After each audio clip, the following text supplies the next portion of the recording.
오늘도 우리 사는 이야기 찾아주셔서 감사합니다. 사연자분이 보내주신 이야기 시작해볼게요. 속아서 산 7년.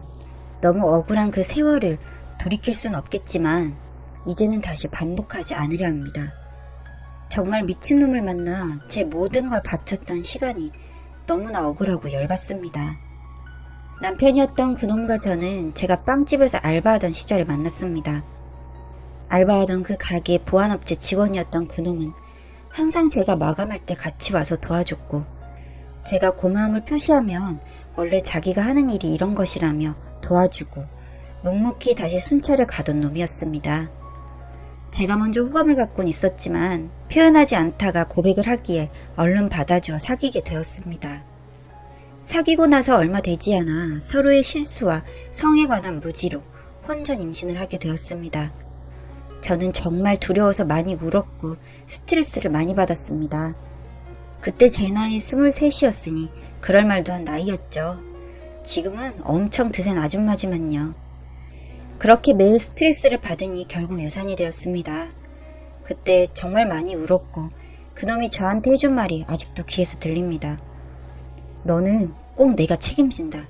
이런 일까지 겪게 했는데 난 너 절대 안 떠나. 이 말 듣고 제 마음을 완전히 주었고 결혼하자고 하기에 한 채 망설임도 없이 받아들였습니다. 당연히 그래야 된다고 생각했고요. 결국 착각이었고 잘못된 선택이었지만요. 그놈은 저와 결혼하고 얼마 뒤에 일을 그만두었습니다. 그리고 지 엄마한테 돈을 융통하고 은행에서 돈을 빌려 바를 차렸습니다. 진짜 이게 돈이 될 것 같다며 믿어달라기에 알겠다고 했습니다. 그렇게 가게를 준비하던 중에 다시 임신을 했습니다. 개업을 하고 얼마 뒤 저는 엄마가 되었고 바도 꽤나 장사가 잘 되었습니다. 문제없이 2년을 보냈습니다. 저는 또 임신했고 둘째까지 낳았고 행복할 일만 있을 줄 알았습니다. 저도 원래 제가 하는 일이 있었지만 두 아이의 엄마가 되고 난 후 제가 꾸던 꿈은 생각도 나지 않았습니다.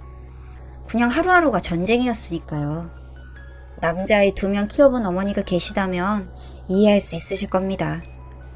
돈은 좀 벌었지만 사람 자체가 이상해졌습니다. 지방에 사시는 분들은 아실 겁니다. 서울은 시내라는 개념이 없지만 지방에는 특정 번화가가 있습니다. 예를 들면 서울의 명동처럼 말이죠. 바가 그 시내에 있었기 때문인지는 모르겠으나 항상 차림새를 신경 썼습니다. 늘 티셔츠를 하나 사도 요새 유행하는 비싼 티셔츠를 사곤 했습니다. 제가 집에서 한 푼 두 푼 아끼는 것이 무색해질 만큼의 그런 행동들은 저에게 반반심을 가져오기 충분했습니다. 그것 때문에 여러 번 싸운 적도 있습니다. 좀 아껴야지 왜 자꾸 애 아빠가 몇십만 원짜리 옷을 사냐며 압박했지만 시내 장사이다 보니 어쩔 수 없다. 이렇게 해야 손님들이 얕보지 않는다. 등의 대답만 돌아올 뿐이었습니다. 그렇게 1년은 실랑이를 했지만 결국 제가 포기했습니다. 늘 밤 8시쯤 출근해서 새벽 4시, 5시에 들어왔으니 육아는 저의 전담이었고 뭐라도 도와달라고 하기엔 제가 나쁜 년이 되는 것 같았습니다.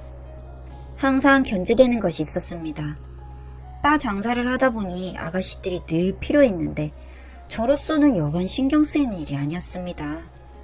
그놈이 쉰다며 집에 있는 동안에도 가게는 오픈되었고 늘 연락와서 1부터 10까지 물어보는 애, 퇴근하겠다는 애, 손님이랑 싸운 애 등등 진짜 별의별 여자가 다 있었습니다. 아무리 직업이라 하지만 여자랑 부대끼니 신경이 곤두설 수밖에 없었고 그래도 제 나름대로 관리를 잘하고 있다고 생각했습니다. 메신저 프로필은 늘 제 사진이었고 애들 사진으로 도배가 돼 있었으니까요. 그것만 해도 어느 정도 헛짓이 예방된다는 건 잘 알고 있었으니까요. 그렇게 결혼한 지 7년이 되었을 때 제가 제대로 뒤통수를 맞았습니다.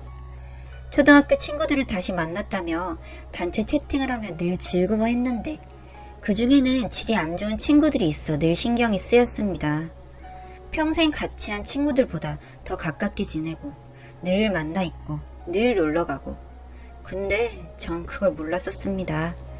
그냥 저녁 7시, 8시면 집을 나섰기에 막연히 그냥 출근하는 줄만 알고 있었던 것입니다. 이것을 알게 된 계기는 이렇습니다. 그놈은 술을 그렇게 잘 먹진 못하는데 그날따라 완전히 만취가 되어 대리를 불러 집에 왔더군요. 지하 주차장에 있는데 아무리 불러도 일어나질 않는다며 대리기사한테 연락이 왔습니다. 전 너무 놀라서 내려갔고 대리비 주고 보낸 후에 빨리 데리고 올라가려고 애썼습니다. 그런데 워낙 거구고 완전 몸에 힘이 없는 상태로 축 늘어지니 도저히 제가 힘을 쓸 수 있는 방법이 없었습니다. 다행히 그날 친정엄마가 애들을 봐준다고 데려간 날이었기에 그냥 포기하고 저도 뒷좌석에 앉아 있었습니다. 숨 좀 고르고 다시 도전하려고요. 그렇게 앉아 있는데 자동차 바닥 매트 밑에 뭔가 불룩한 게 있게 꺼냈습니다. 폰이더군요. 그놈은 폰을 2개 쓰고 있었습니다. 카톡에 들어가 보니 저와 아이들의 존재는 전혀 없고 그냥 남자로서의 본인의 삶을 살고 있더군요. 연락하는 여자부터 제가 몰랐던 단체 채팅까지 진짜 엄청난 배신감을 느꼈습니다. 제가 더 비참하고 열받았던 건 제 나름대로 관리를 한다고 가게에서 일하는 아이들의 폰번호 정도는 다 알고 있었는데 그 아이들은 그놈의 세컨폰 존재를 다 알고 있었습니다. 그러면서 저한테 누구 하나 말해준 사람이 없었던 것이었습니다. 그 중에는 가게에서 어느 정도 공인된 그놈의 첩 같은 존재도 있더군요. 이미 그 폰에는 사진과 대화 내용 정말 어마어마했습니다. 엄청난 판도라의 상자였죠. 너무 큰 배신감을 느꼈습니다.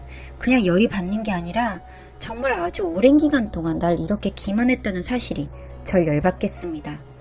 관계가 꽤나 지속되었더군요. 거의 그 가게에서는 사모님으로 통하는 듯 했습니다. 그 가게 여자뿐만 아니라 클럽을 얼마나 다녔는지 총각이라 속이고 아주 많은 여자들이랑 연락하고 잠도 잤더군요. 그걸 인증샷이라며 단톡방에 쳐 올리고요. 그리고 너무나 창피했습니다. 얼마나 저를 우습게 봤을까요? 일하는 직원들이 말이죠. 생각이 많았습니다. 뻗어있는 동안 뒷자리에서 정말 많은 생각을 했습니다. 어떻게 이놈 조져놓나 싶어서요. 간통죄도 없어진 마당에 소송 걸어 돈 몇 푼 뜯어내는 걸로는 제 성이 차지가 않았습니다. 일단 폰을 있던 자리에 두고 집으로 돌아갔습니다. 새벽녘이 되니 기어 들어오더군요. 모른 척 자는 연기를 했습니다. 그러니 제 옆에 풀썩 쓰러져서 잠드는데 너무나 소름 돋고 싫었습니다. 평소에도 이런 일들이 많았는데 저는 단지 손님들 비위 맞춘다고 사장도 술을 한 잔씩 하는구나. 정말 안쓰럽다 생각했습니다. 여태 그렇게 생각했었는데 실체를 알게 되니 얼마나 소름이 돋겠습니까. 진짜 찢어 죽이고 싶었습니다. 다음날 일어나서 북엇국 찾기에 북엇국 해줬습니다. 제가 해줄 수 있는 마지막이었습니다. 먹고 다시 잠자러 가기에 제가 할 수 있는 일들을 시작했습니다. 일단 차에 가서 증거를 수집하고 그놈 신고했습니다. 벗고 있는 여자를 얼마나 많이 찍어놨던지 경찰도 놀라더군요. 한 사람이 한 것이 맞냐고요. 그리고 이혼 소송도 알아보니 저한테 엄청나게 유리하게 진행할 수 있다고 하기에 알겠다 했습니다. 그날 저녁에 또 아무렇지 않게 출근하며 아이들에게 뽀뽀하려고 하는데 저도 모르게 하지 말라고 소리 질렀습니다. 왜 그러냐고 의아해하길래 아무것도 아니야 하고 말았죠. 그러다 날벼락을 떨어뜨려줬습니다. 이혼 소송에 몰카 촬영죄까지요.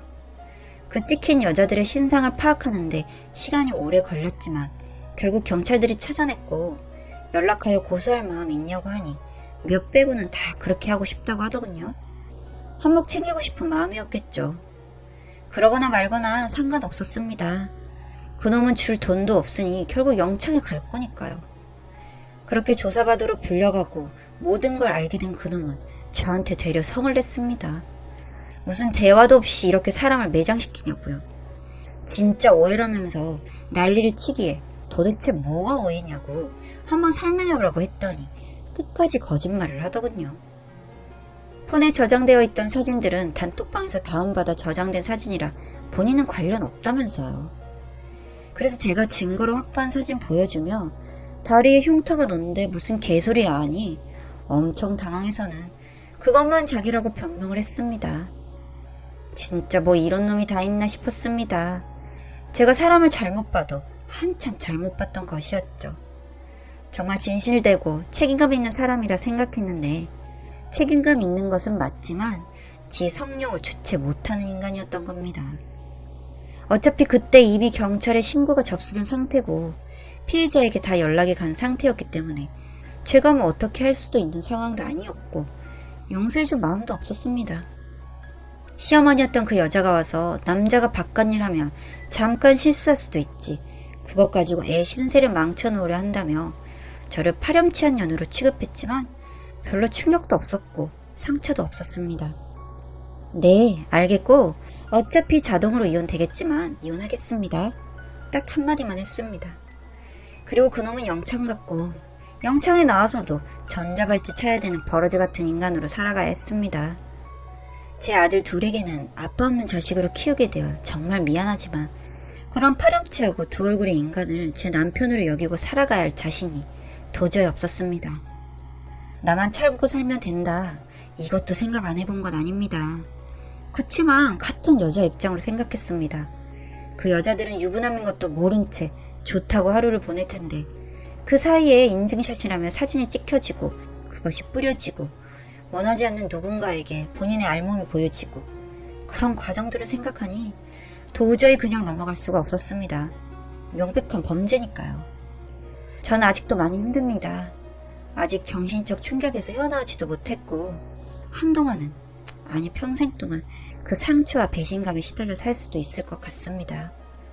그래도 자식들 때문에 정신을 차리고 살아야 하긴 하겠는데 정말 힘이 듭니다. 앞으로라도 어떻게든 잘 버텨낼 수 있도록 많은 응원 부탁드립니다.